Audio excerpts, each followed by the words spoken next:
about musicians and cool things and stuff. It's the Holly and Josh Show.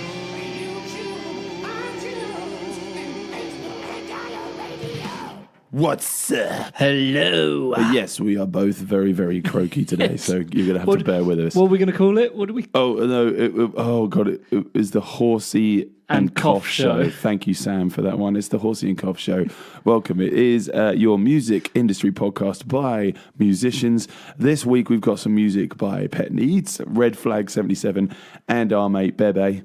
We're going to be talking about the story that Harley dug up on his treasure map. Oh, yes. The EU study reveals a dramatic decline in music piracy among young people. Oh, well done, youngsters. Well done, you youngsters. Well done, non-boomers. Okay, younger. We'll talk about that a bit later. And we're also going to be asking, has social media ruined how bands promote their music? Let's talk about that later. Huh? Yeah, let's talk about that later. But first, Harley, everybody's dying to know. What'd you do? They sure are. Okay, well, I'm going to try and bring the energy into this room because we are both struggling so much. So it's not been a particularly musical week. We had a meeting on Monday with Chart Attack about our New Year's Eve gig. We can now tell people where we are playing. Yeah. Who wants to know? If anybody wants to come see us on New Year's Eve? Can I do a Eve? drum roll? We are going to be playing at Candima Hotel in the Maldives. Wow. That's a big job. Big old gig. That's amazing. It's an 18-hour flight. 18-hour flight to the Maldives. And we're going to be there for 8 days. We're going to do 2 shows. It's going to be magical. With 2 shows? 2 shows, yep. So one on New Year's Eve and then one on the 2nd. Okay, so you've got a day to sort of get over it a bit. Yeah. We'll turn up a few days beforehand, get a chance to kind of acclimatise and get our suntans, get sunburnt probably. I will definitely get sunburnt. Do you want to talk about like the faff around getting your gear there, or do you want to wait for a while before we talk about that? We're not really sure how we're going to do that. Yeah.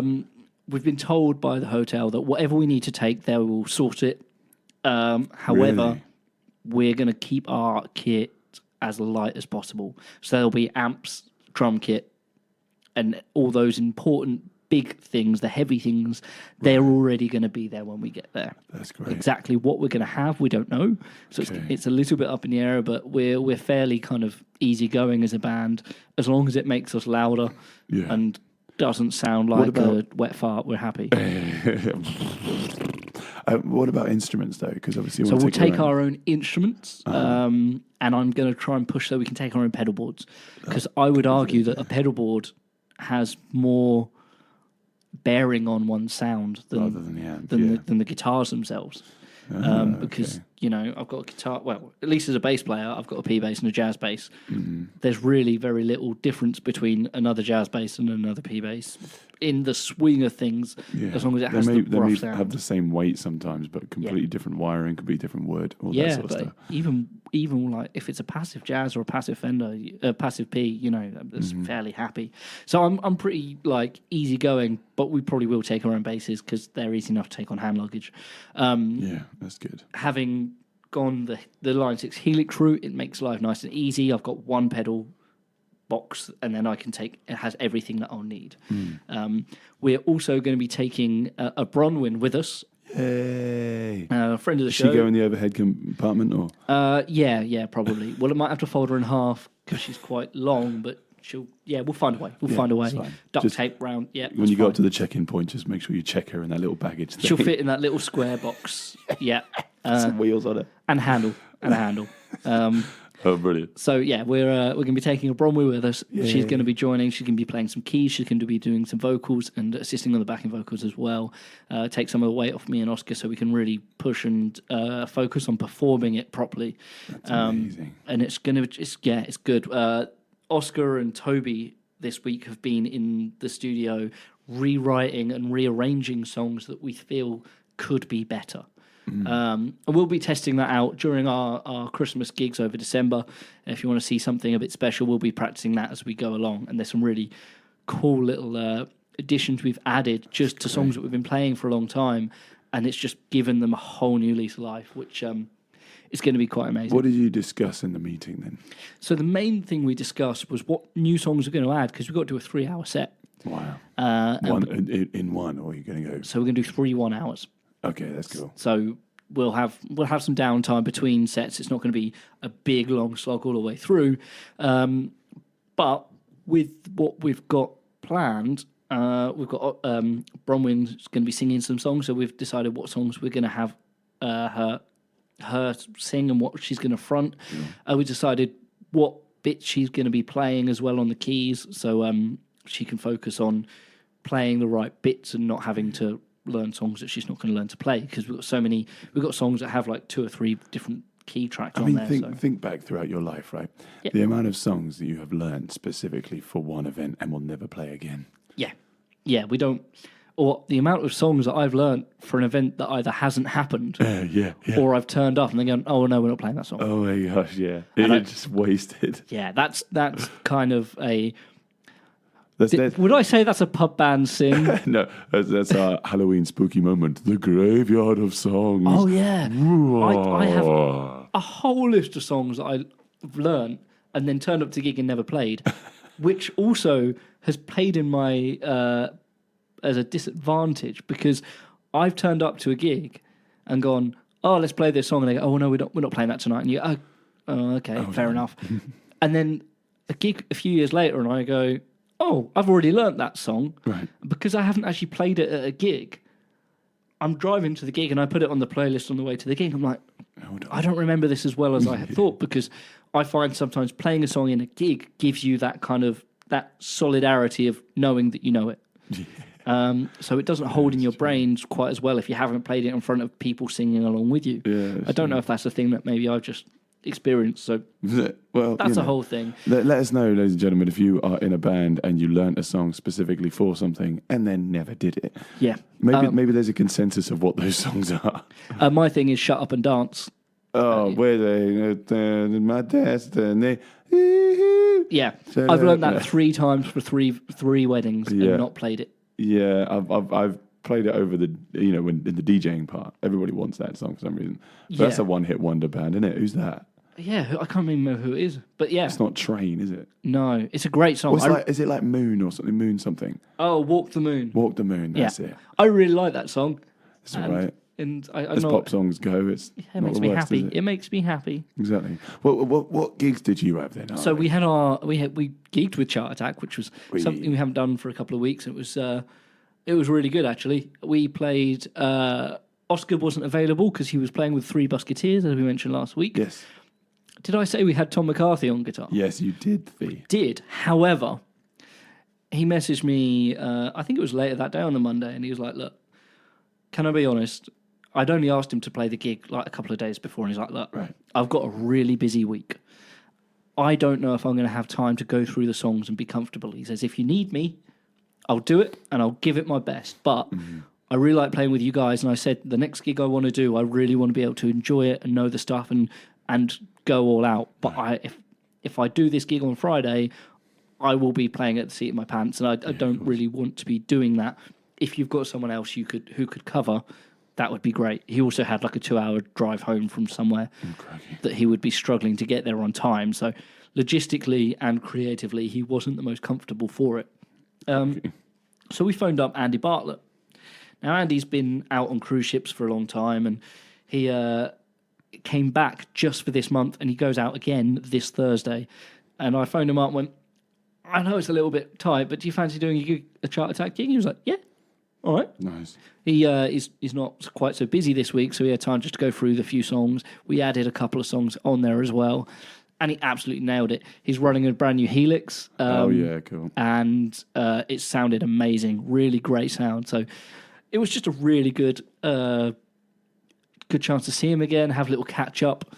It was really cool. So that's really good. It was really good. It was at the Swan in Holbrook. In Holbrook, yes, we did know about this. And so, did you dress up? Because it was their Halloween party. We didn't. It? We just did our standard Chart Attack regalia. They did not disappoint. They always do dress up at Halloween, and it was amazing. It was a really good show. Really good show. All right, best costume of the night.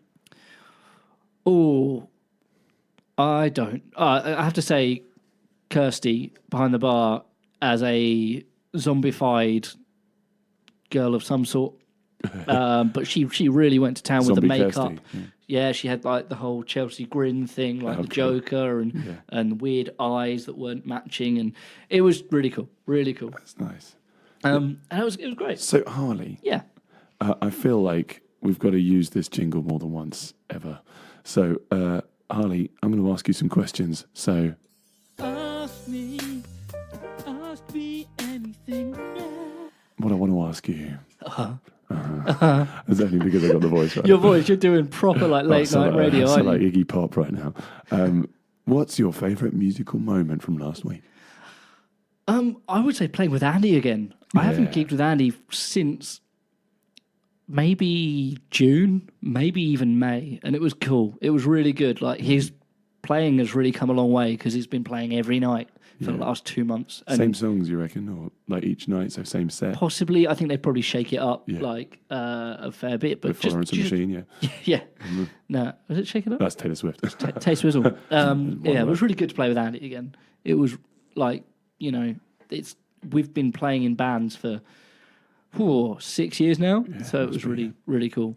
But Did you guys meet at the Blues Jam? at the Blues Jam when he was like 15 and absolutely ripping it then. Yeah, he's crazy good, isn't he? Crazy good. And Harley, what's your favourite musical lesson from last week? I was trying to think about one before because I've been, I've working on lots of musical stuff in my head, and I was like, what's the most kind of musical lesson? And I think my musical lesson is very basic. Piano is awesome. I've been playing a bit more piano, and Have you? Oh, great. that's pretty much it. It's really like boring, isn't it? Do you get wrist pains when you play piano? Not so bad. I did when I first started, and it's because I think I was playing more like flat when I should be playing more up. Okay, that might be why I'm getting pain as well. Yeah. I was told play like you're holding an orange. How did you like? So Harley's doing like a Velociraptor style thing right now. When have you ever eaten an orange like that? Well, no, but you wouldn't hold an orange with your arms flat. But if you You'd were drop a raptor eating an orange, Now that's the thing. Imagine a T-Rex trying to eat an orange. Like he'd be able to peel it, but how would he get it in his mouth? It wouldn't reach his mouth at all. This is why they eat animals, because they can't peel fruit. Paleontologist Harley strikes again. If you want to hear the prequel to that, we'll find out. I'm sure I've mentioned dinosaurs in the previous Yes, you episode. have. Dinosaurs' ear whiskers or something like that. Yes, definitely. Well, Harley, I'm absolutely enamored with your story, and thank you so much for sharing it with us. Harley did stuff well done, buddy. We love you. Oh, okay. So, I would like to showcase a brand new song from our mate Bebe. I've actually played this song live with him a bunch of times when I have depped for Impilo. Nice. This is specifically a solo track by Bebe that he's releasing, not under Impilo, but under his own name. But he brought it to the band, and he's done that with a couple of songs. He brought it to the band, and they adapted it so they could play it live. Sweet. And it was going for this Afrobeat style thing, and the band really brought a completely different dimension to it. And when I heard this one, I was like, this is exactly what he wanted it to sound like. So this is Limbo by Bebe. Enjoy. That was Limbo by Bebe. Welcome to Smooth Jazz FM. I mean, late night with Harley and Judge. No, wait. Well, no, that's a different show entirely. So, yeah, well done, Bebe. Love the production on that track. I'm not sure where it's going to be released just yet, but we'll keep you posted as soon as we do. Nice. Josh. Oh, should you be asking me a question? Can I ask you a question? Oh, well, maybe. What did I do? See, that's you asking yourself, what did you do? Josh, Yes. what did you do? The We way haven't you got a say jingle that, of me asking I you. know. We need new jingles. Send them in, guys. Yeah, please do. That was kind of like, what did you do? What did you do? You silly boy. What have you done now, I Joshua? know, just standing there. Oh, Joshua's a really good telling off name. I pooped on the floor. Okay. So it was the end of half term, and so I was straight back into school again. That's what I go to school for. And it was really. I will never quote busted ever again. But yeah, You shouldn't have done it then. that's a good point. I had one new student, Logan, last week, new bass student. Sweet. Great thing about him is that he loves his metal.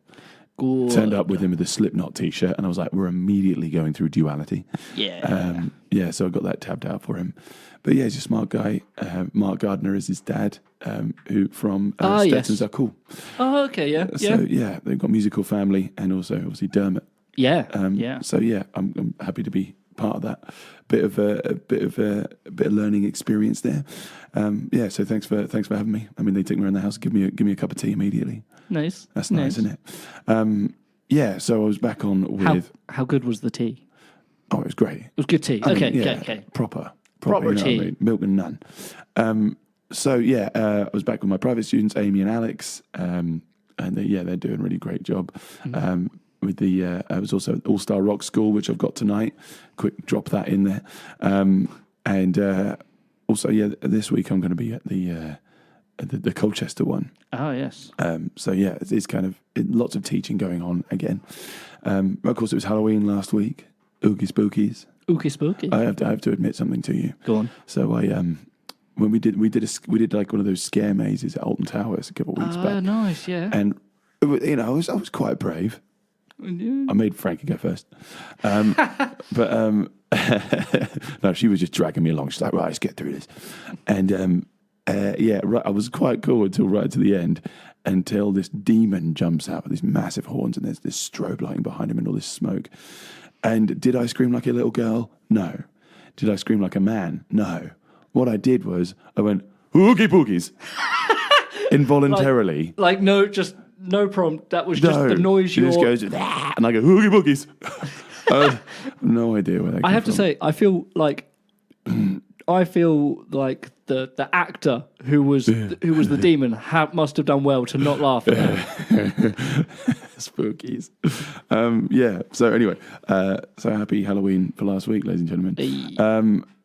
I had one of the most amazing live music weekends of my life. It was so good. Well, Friday we had the Halloween celebration at the Gladstone Arms and Stowmarket. Of course. How was that? It was great. They really dressed up well. Maz and Carl just put on a really good show. They had a craft beer thing outside, so we were in their marquee. Oh, okay, yeah. And we realised that we were the first band they'd booked ever since they'd joined Gladstone Arms 5 years ago, and it was their 5-year anniversary. Right. So that's the crazy thing, is that they invited us back. Oh, that's always really good. Nice. Really nice for their 5-year anniversary. So thank you guys and congratulations. Some really good beers, and we got free beer, so I was happy with that. Oh, that's also very nice. It was just Rich and I. Rich was playing guitar. I was playing double bass. As you can see by my fingers, blistery. I have some serious blisters on my fingers because I'd had a double bass show the weekend before, and I'd really. Had they not quite healed up? None of them have, yeah. But the thing is, I nowadays, if I've gotten to the end of the first set and it's still hurting, I think I told you about this last week. Yeah, I've got some magic gloves with some grip on them, so I've started using them for when it gets a bit too much. But I'm trying not to wuss out too much. It's just come on. That's how you get better as a bass player. Is you play through the pain, play through the pain, get the blisters on you. That was a really good night. Rich and I did 3 sets that time. Sometimes, because we did 3 sets of 40 minutes, so it's still 2 hours, but it does feel a lot longer, doesn't it? Yeah. And you've also got to end your set 3 times, so you've got an extra song you need to find that's a good closer. Yeah, and gets everybody going. So, but yeah, it was a really nice night. The funny thing was though, because I didn't get us home until about 12, maybe half 12, but I had to be back there at 8:30 in the morning, right? Because I was doing Bravo School of Rock in Stowmarket. So I was like, can I just? I felt like, well, I did actually ask Carl. I was like, can I just sleep under the bar tonight? Because that would just save me having to just go home and come back. But then I realised I had to take Rich home. So that's Rich. So we had a really good morning. We from my suggestion, we did All the Small Things by Blink-182. Yeah. For the kids, and they really enjoyed that one. And one of them really hated it until we started playing it all together, and then he was like, okay, I get it. Nice. It's a good one. It's only 3 chords the whole way through, but it does teach them about structure and how using 3 chords doesn't mean that it's going to be the same order the whole song, or the same vibe, the same dynamics. You can really change it up between choruses and verses. Yeah, there's a lot to be learnt about a song that's the same. It's not exactly the same progression, is it? It's a slight change, but then, yeah, knowing that you then can listen to the rest of the song of how it varies in dynamic and just sort of how you play what you're playing. Yeah, I mean, whether these 8-year-olds are really thinking that deeply into it, it's like, oh yeah, it's dynamics. Yeah, it's a good excuse to kind of get them thinking about it. yeah. We try to get them thinking about it, don't we? But most of the time, they're just like, sweets. Yeah, We've got sugar. we've got a new in joke. I've got so many in jokes with that gang. Oh, really? And there was the All right, co-op Rainer. next door. Right, the co-op next door brought us over some sweets for the kids, and I was just like, I'm staying away from those, and I'm not looking forward to these kids having these. But yeah, one of them gets a pack out, and he goes, "Oh my god, I love these gummy bears." And I was like, "Did you just say gummy bears in an Arnold Schwarzenegger accent?" That is now officially the most fun thing to say in an Arnold Schwarzenegger accent. Gummy beers. Gummy bears. Gummy bears. I'll get to the job. I've got some gummy bears. Anyway, so yeah, that was my Saturday morning. But then after that, I went and picked up Josh Carr from Hot Tramp and his wonderful lady Sophie. And we went to Cosmic Puffin Doors 2. That was at Coda in Colchester. It was an all-day event. Some amazing bands on there. I'm going to forget some. But when I turned up, there was a band called T-Bitch who'd started. I think I could say that on the radio. Then there was Rad Pit. After that was Lamplight Club, who we played on the show before. They were wonderful. Yeah. After that, who was after that? I believe it was Ghosts of Men. Of course. And no, it wasn't. It was Pet Needs. Sorry, Pet Needs. Of course. Which was super awesome. After that was a guy called Leroy, I think. And after that was Ghosts of Men. Yeah. After that was Sam Antics, who's amazing. He's like hip hop, but he goes into lots of stuff about like mental illness and things. And it's really good, just like songs about happiness. And he's got a great song, just taking the mick out of pop songs. He's like, oh, the pop song, sing along song, oh, the pop song, keep repeating it, keep repeating it. Keep repeating it, keep repeating it. It's great, and the crowd sing along the whole time. So after Sam Antics was us, Jason the Lockabillys. And actually, I have missed out the best band of the day. Go on. Was Hot Tramp. Hot Tramp. Oh, they really nailed it. They played some of their new songs from their new album, Rock and Roll Philistines. Were you rocking the T-shirt? Yes. Well, I got given a T-shirt for giving them a lift. Well, that's good for your money. Perks, mate. So it sounds like you've it's very similar to the sort. It was pretty much played a lot of the music that you might find on the Harley and Josh Show Spotify playlist. Exactly, the Spotify playlist that you can follow right now. Yeah, go do it. Go if you want to know what we're talking about, find it now. Yeah, call Spotify and ask them to follow you. Yeah, yeah. So then so we finished off the stage one, and there was a really great crowd there. Like my voice was absolutely completely smashed by the end of it. Smashed. Like the sound on stage wasn't great. They were doing a good job of just keeping everything together because it was like Swanfest. Right, yeah. But more chaotic. So how many, you say, were there more than one stage there then? Yeah, there was two. Okay. Yeah, so there was it was going band, then band, then band, then band. No changeover times. Oh, yeah. So it was really good. And after us was Dystopian Sound Collective. Oh, yes, awesome. And it was the crazy thing was just everybody was already messed up in the head from the amount of substances they've been on. And like Dystopian Sound Collective are already insane. Yeah. Already insane. I mean, you watch them, and they're like kind of like the Addicts if the Addicts were EDM. Yeah, So they've got loads of like streamers they throw out to the audience, ping pong balls, cards, and like weird little masks and outfits they were giving people. And you could see people by the end with all this like strange techno mixed with drum and bass with IDM and all these kind of found sound things coming out of them. You could see like some of them. Josh Carr posted up a video of one guy just like, I saw that dancing like his post didn't know where he was. Brilliant. He was like, I don't know who this guy is. I just hope he's okay today. He looks like he's not having a good time the following day because he was definitely having a good time that night. But I want to just say a big shout out to Cosmic Puffin. They were raising money for Sonny's Army. Right, it was just a charity without a load of people. They wanted to give it directly to the charity, not so a charity where it was going straight to the CEO and like paying for marketing and advertisement. It was going straight to the kid who's been in hospital and needed help for the family. So it went immediately to them, and they raised a lot of money. We don't know just yet because they're still counting. But we'll update that next week, absolutely, shall we? yeah. If they've got a number. I'd love that. But I just had such a happy moment at that gig because there was all the bands I love locally were in one place. Well, some weren't there, obviously, but it was just so good. All the people there collaborating and just supporting each other's bands and supporting local charities, and I felt so good to be part of that. If you were I put some up on the Holly and Josh Show Instagram story, and if you didn't see that, you should check us out on the Instagram. We're just at Holly and Josh Show, and whenever we go to shows, we like to try and put up a video of the band that are playing, so you know what we're talking about. Definitely. And then the last show I did was on Sunday with the Buccaneers.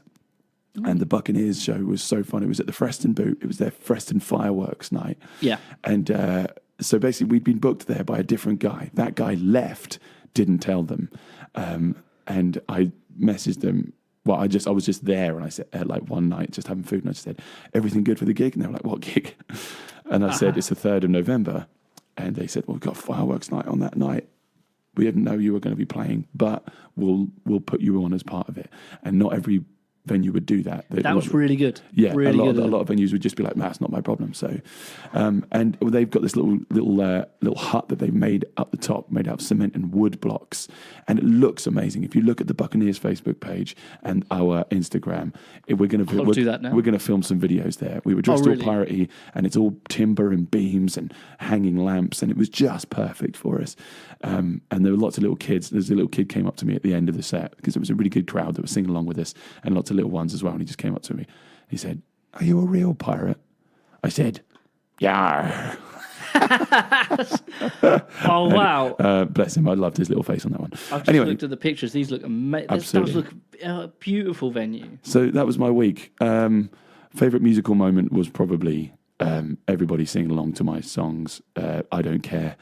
Of course, Cosmic Puffin. That was so fun. What about musical lesson? I think is I need to get back into warming my voice up a bit more. Right, is that where the yeah? I just didn't. Pushed it a bit too much. But speaking of pirates and piratey voices, let's play something by Red Flag 77. This is a song How Low, and they are playing this weekend with the wonderful Pet Needs at the Steamboat Tavern. Stick around for the gig list to find out what's going on.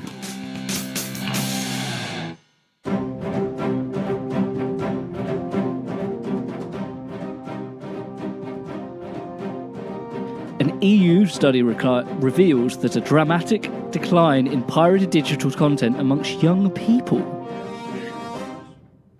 Music news.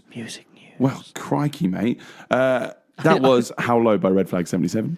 I don't know what it is about about the music news jingle. I just get so panicky. It sounds so important. Yeah, exactly. Apocalypse has happened. Yeah, maybe we could do that one week. So yeah, this is a really interesting thing, and it's about pirates, so I love it. Yeah, we had two. I'd like to point out, I suggested two stories, and you're like, we're going with this one because pirates. I don't have a problem. So this study indicates that only 49% of people between the ages of 15 and 24 accessed pirated digital content over the past year. Now, to be honest, 49% of people is still way too high. Yeah. But, you've got to sort of take it with the times, haven't you? This represents a decline in piracy of 22% since 2016, when 60% of people used pirated content. The study found that only 39% of young people have accessed pirated music content, which represents a whopping 31% decline from 2016, when 56% accessed music illegally. So what to take away from that is that people are pirating media overall much less. Yeah, but music more so. Music even more so. So that includes video. Yeah, so there was a...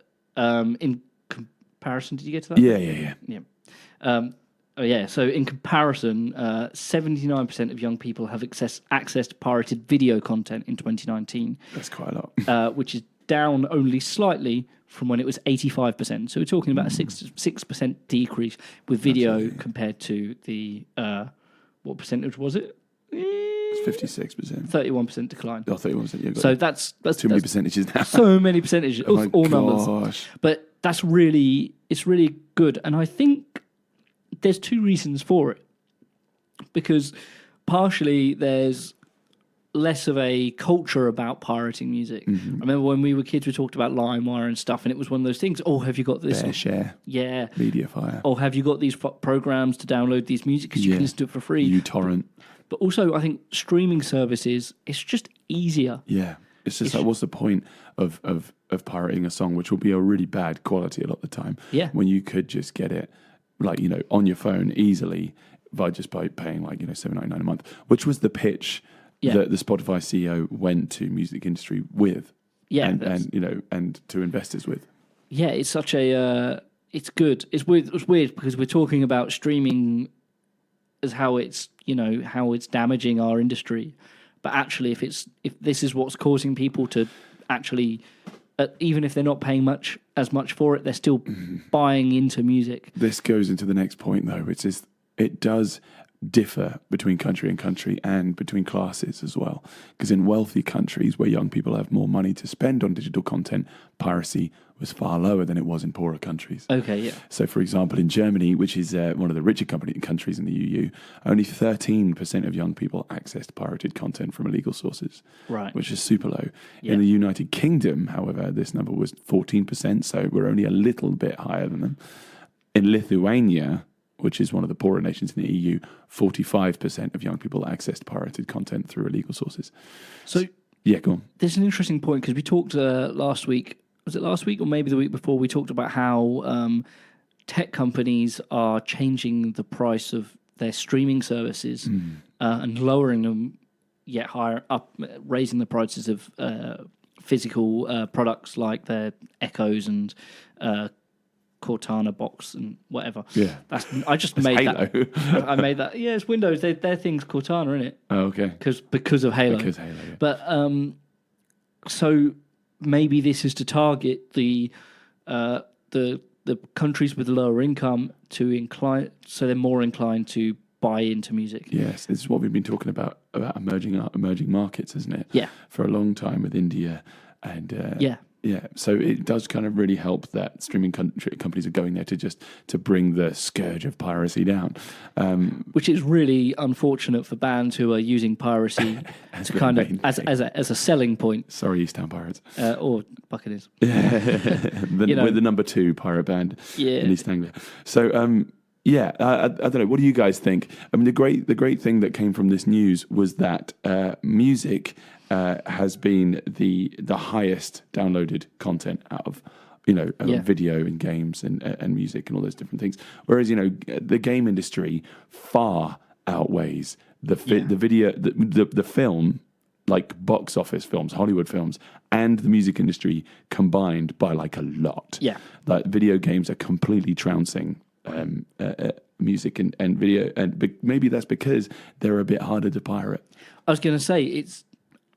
Especially with modern consoles, you get a lot less piracy happening with stuff like that. You can't get chipped PS1s from the market anymore. Yeah, that's it. Those days are gone. Way behind us, right? But so it's good news. I think it shows that what needs to happen is there needs to be more streaming services targeting emerging markets, just so that we get a level playing field across the globe. Yeah, totally. Yeah. So, Harley, I think it's time for our next segment as soon as I can find what I'm supposed to be clicking on. Jingle. So, Harley, here's our thing that we're thinking about this afternoon. But you did think about it this morning. I thought about it this morning and then told you about it. So, do you think social media has ruined how bands promote their music? Yeah. I do. Okay, that's the end of the segment. Thank you very much. We'll see you next week. But why do? I've always said this with a lot of bands and artists, and they go, how do we get, people to come to our gigs? How do we let more people know about our gigs? And my first advice is get off Facebook. Mm-hmm. My point, I'm not saying don't advertise on Facebook, but not everybody has Facebook. Not everyone's your friend on Facebook. And not everyone will like your band. Mm-hmm. I bet you I've got over 1,000 friends on Facebook. They're not really my friends. A lot of them are acquaintances, but they all support my band. You just lost about 10 just then. He's not my friend. I bet they would choose not to be my friend if they could. But They've got to be nice to me and Yeah, some of accept them got my to be stuck in a friend radio room with you every Monday. Yeah. Exactly. Yeah, you would unfriend me in a minute. Nah, you smell too good. So. Yeah, that's true. So not at the moment. I would, yeah. So all of my friends, I'm sure, would be like, yeah, we support your band in spirit, but they don't like our page because they don't always see what's coming up. They don't always get the invite, and they don't, even if they do, they don't necessarily click it because they'll just ignore it with all the other event invites that us musicians get every day. Absolutely, man. I mean, so one thing that I kind of noticed about it is just like nobody flyers anymore. No. Right? When's the last time you flyered anything? Never. Right. But there again, I've never gone to a gig because of a flyer. Really? No, that market isn't an effective media for someone like myself. No. However, if I see Who a do you band, think it's effective for, though? I've no idea. I'm not that person. So I think it's an old school. Yeah, I think it's. Yeah, I think posters are very good. Yeah. I think if you're in a pub, and I did this with Oddball and Shifty Twins. Our colours are purple and yellow, and the reason why we are purple and yellow is because if we're playing in more than one pub, we have a poster sent there, and they put a poster on the wall, and it's big and yellow and purple. Right. And as part of that, we if you see our band logo in one pub and then in another pub, they go, well, that really stands out. Yeah, it's brand reinforcement. If you see it in more than one place, you'll go, well, they must be worth something because same way as if you go see if you're in that very same pub and you see a beer and you've never seen it before, okay, never mind. And you see that same beer in another pub. That works on social media as well, though, doesn't it? It does. Because you've got this bright yellow and is it blue or orange? Or purple, sorry. Purple. Blue or orange. I've got serious problems with the colour blindness. Yeah. But I mean, the thing with the not flyering much anymore is the problem is that bands, I don't feel, don't go to other bands' gigs to promote as much. Because it's like, I know that gig's going on, but what I could do is I could just post on their event wall that we're doing something else. And people do that to my events. They'll suddenly put like, oh, if you like this, come to this gig. And I'm like, delete immediately. So many people that sit there will comment in my event pages and sit there and go, oh, sorry, I can't go because I'm playing this place and which is this much entry and stuff. Yeah. Like that. I'm like, go away. It's weird how that's okay if you were to come to a gig and go, oh, I've got on a different night. Yeah, not trying to take people away from the same night. Yeah, that's a very good point. Yeah. So I don't know. That's the thing because, I used to go along to people's shows at the Steamboat or back at the Swan when it was open. Would be to go along to watch the bands, but also just to catch the fans. Yeah. And be like, if you like this, you'll like this. You look like us. I wonder how many people see going to a gig as a marketing opportunity because. I kind of see that when I go to jam sessions and stuff, but I don't go to enough other gigs to kind of promote my stuff like you do. And I think that's a very effective form because it's getting yourself out there, it's getting yourself known. Yeah. I think someone made the joke at me the other night that I know too many people because knowing people means that they know you. Right. And then they can potentially know about your music, and when they if they've got a night off, they'll come to your gig. Yeah. It's all kind of for that. I'm not saying if I'm friends with you, it's only because I want you to come to my gig. That's not what I'm saying. But please do. Yeah. But what do you think about the point of it's become more targeted now, so you can be very specific? Because you flyer people, and they'll just one thing I think is just it's way less litter nowadays. Yeah, I think it's better. Better for the environment. Flyers are a very. But is it better for the environment? Because, social media uses a lot of servers and they require a lot of refrigeration and that requires a lot of carbon-based fuel. So is it more or less active on the environment? I think that server space will be used up by cats anyway. Rather than bands, yeah. Yeah. But you can actually just sit there and think, okay, let's find some people that have got a rockabilly group and then promote specifically to them. Yeah. Or, find people that have actually been to your gigs before and, invite specifically those people. I think the advice to be taken, if you're a band and you're trying to promote a gig, or if you're wanting to do more gigs and you want to gain a following, think about your audience and where would you find them? Not physically online, but physically. Where would more than 5 of those people hang out collectively So if you're, say, rockabilly, you might find them at a rockabilly gig. Yeah. So you could do that. Foxy Rock and Roll Club. Or if there's a hairdresser's or a fashion store where that might stock the kind of clothes or the hair that you might buy. Do you buy hair? Yeah. I do. Put a flyer, put a business card there where people go, oh, okay, let's check this out. Even if More it of a sends poster, them, really, isn't it? 'Cause, I mean, flyers. I like when I'm at a counter, I rarely, apart from maybe West End Music, I rarely look around at the flyers that are on the counter. Yeah. Because I'm not there long enough to care. But even a business card, something that even if it directs them to your Facebook page or to your Instagram, it's still using another wall to push people in the same direction to get them closer to being in the right place. Another question here. Do you think it's making bands become more or less creative with their advertising?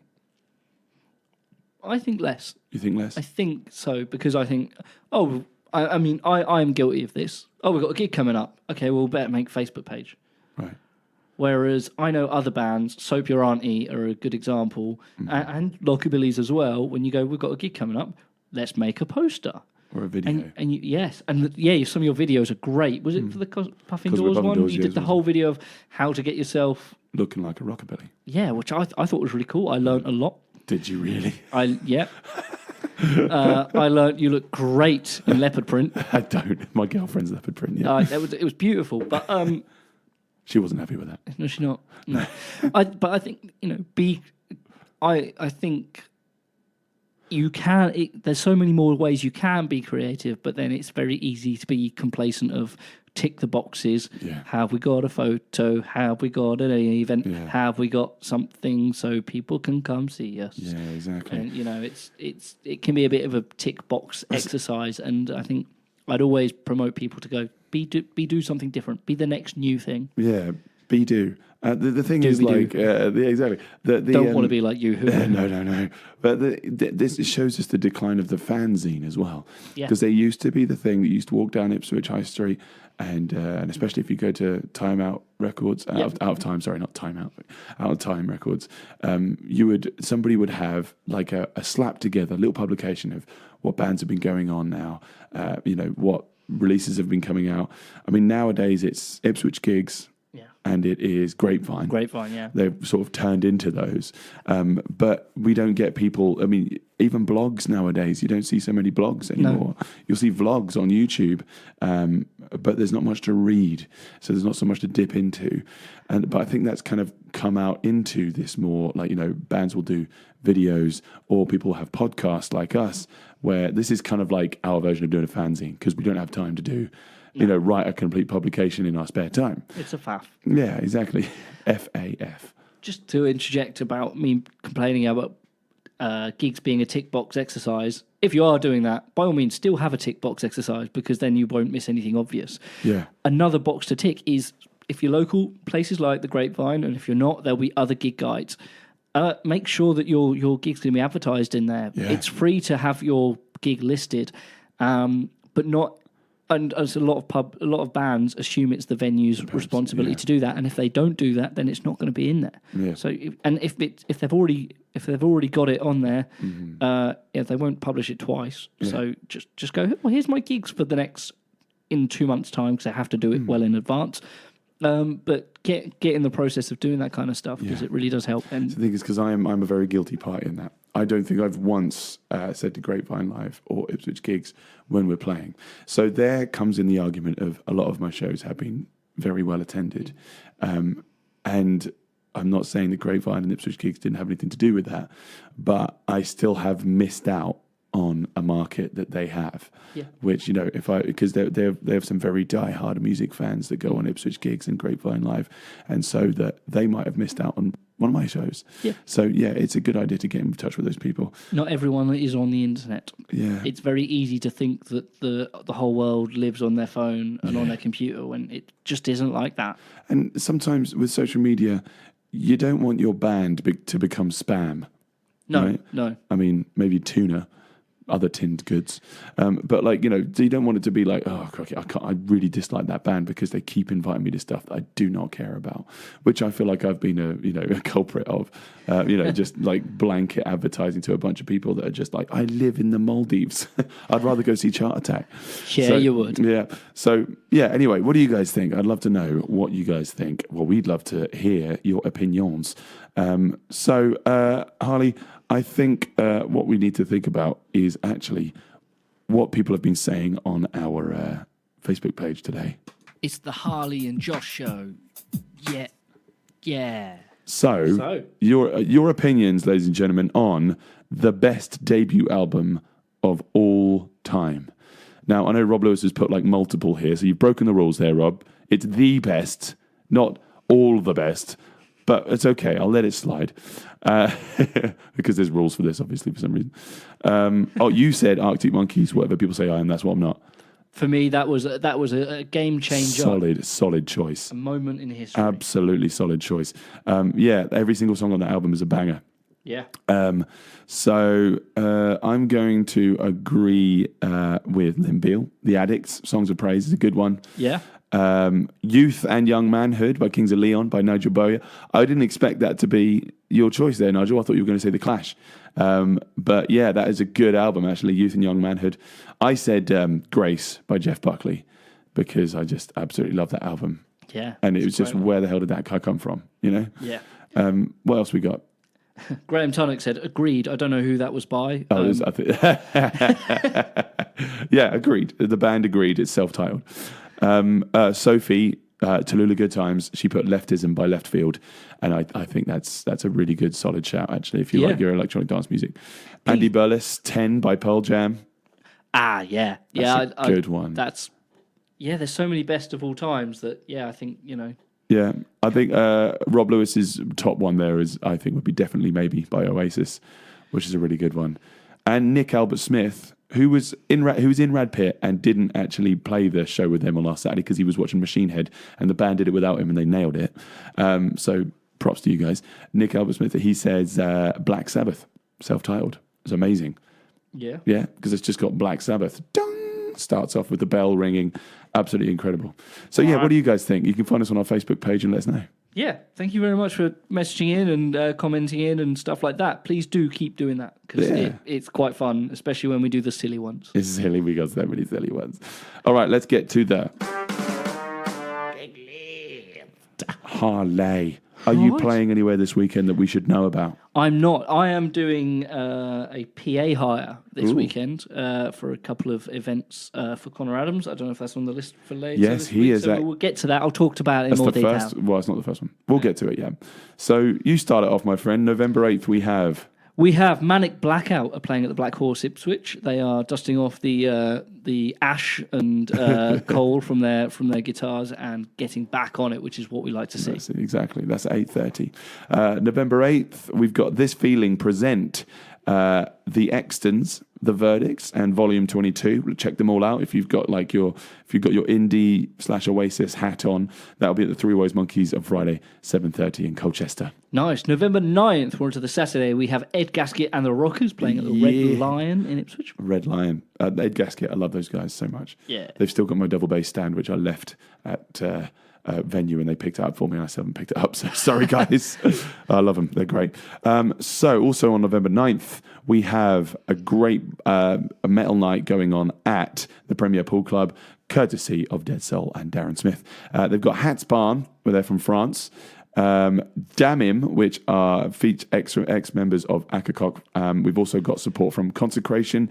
They're great from Norwich if you like your Doom. Killer Corp, represent Ipswich, nice one. Oh. Mortal from Poland and Sacrificial Slabs and their death metal from London. That's Saturday the 9th. And that's going to be going from about 5 or 6. There we go. Also Saturday, as I mentioned, we have Connor Adams. He's going to be playing at the Cult Cafe Bar on the waterfront.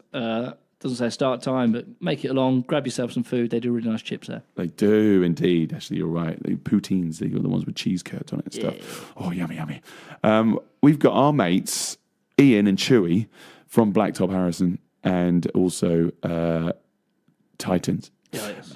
We've got they're playing as the Murder Brothers. They're basically an acoustic duo doing only songs that are about murder Cool. from like different artists from like metal to pop. They Great. do a Lady Gaga track. So you can imagine Chewie singing Lady Gaga. That's going to be great. Sounds killer. So that's Saturday the 9th of November. That is at the White Hart in Otley. Right down the road nice. from Ian as well. So that's well handy. Sweet. Also, 9th, we are back at the Black Horse. We've got Renegade 12 doing their show. 8:30 start. I don't know if they're doing anything particularly, if they're doing a special or are they just doing a full-on Renegade 12 show. Yeah, I believe it's just going to be like their best of. I say just because they're known for doing their theme shows. They'll do an Iron Maiden show. They'll do a Avenged Sevenfold show. But when they're doing a bit of everything with some original music, I hope, because their original stuff is great. Yeah, they released a live album earlier this year, and I was listening to it this morning actually. Yeah, and it's just so well done. Really, like if they sound as good as they do live as they do on record. Great. So yeah, that's Renegade 12. That's on the 9th. That's Saturday. Right, we got on the 9th. Also, this Saturday is so busy. We've got Foxtrot Oscar, Flames of the Lizardbirds, and James Morgan are live at the Smokehouse on Saturday at 7:30. Nice. Saturday gig. We've got the Gin Twins live at the Brew House. That works well. At the St. Queen Street Brew House, that is in Colchester. That's an 8:00 start. Exactly. That's two of the members from Lamplight Club. Oh, is it wonderful? Jim and Eloise. They're amazing musicians and they're just so busy. They've got they used to have 5 bands. They've just cut it down to 2. But anyway, and the last one, the big one this week, which I am hopefully going to find myself at this one. I can't wait. Red Flag 77, who we played earlier, with Pet Needs. I mean... That's a good lineup, that. And, what was it? They've got, I think, Red Flag, they've called it Punk's Not Dead. I mean, we've been on that so hard for this past show. We've got Pop Punk's Not Dead by Fisticuffs. Punk Isn't Dead is Just Up for Sale by Pet Needs. And also Red Flag 77. They were on a compilation just called Punk's Not Dread. Oh, so yeah, that's great. I like that. So that is this Saturday at the Steamboat Tavern. We've listed so many other places to be, but for me, that's the place to be this Saturday. Nice. I will probably find myself, at Connor's gig because I got my PA there. I'm not going to be working; it's a dry hire, but I'm going to be testing out some new mics and leaving them with them. So absolutely, going to get nerdy. Right, let's finish it off with some wonderful Pet Needs. Thank you so much for listening. Make sure you subscribe to our Spotify playlist, our YouTube, our Instagram, our Facebook. We're everywhere. If you want to know what's going on with your music near you, we're for you, aren't we? Yeah, we're there for you, mate. We're there. We got you. This is Sympathetic Accent Syndrome by Pet Needs. Bye. Wow, that's the loudest you've been. Bye.